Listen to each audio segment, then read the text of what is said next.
here's the good one. Mm-hmm. In your own words, with no strings attached, how would you describe permaculture? I used to call it a great thing for the retired and the unemployed.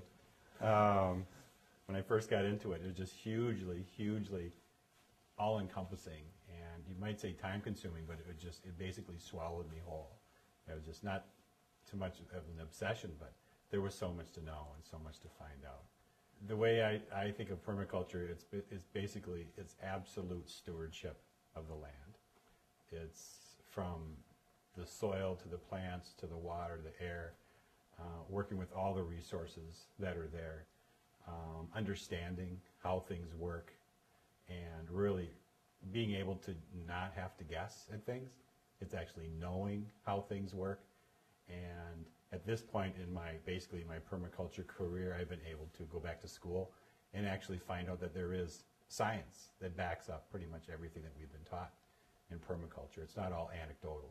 It actually it's very real, and I understand a lot more than I did when I first got into it. But permaculture is to me also not just the plants, the horticulture, agriculture. It's how we heat our house. It's what we do with our garbage. It's the things that we buy, all of that, and the principles of permaculture have kind of seeped into all those areas of my life. Great. Biggest surprise, and other than that, the fact that I can do it myself.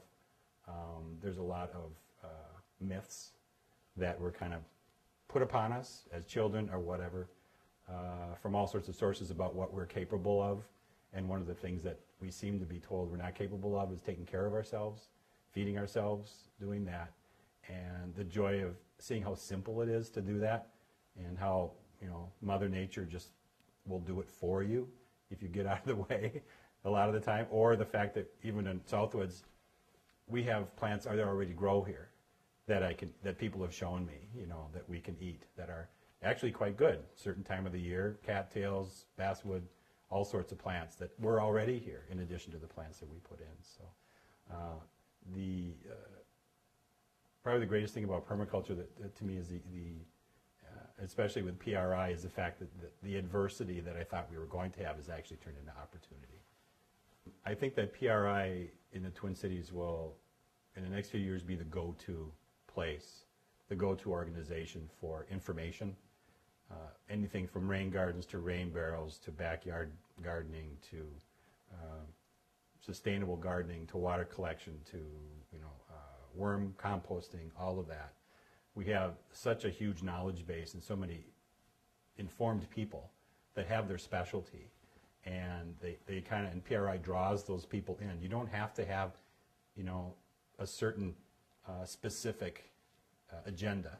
You can have any agenda you want, and if you're a specialist in a certain area, it seems to come right into permaculture. So I think we're building the assets of knowledge, a good knowledge base, and organizations are actually calling us, even now, to put together programs, curriculum for schools, things like that.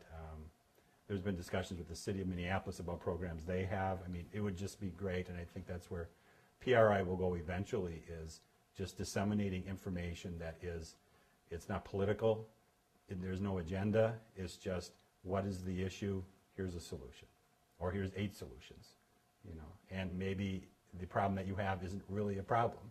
Maybe it's just an opportunity to improve.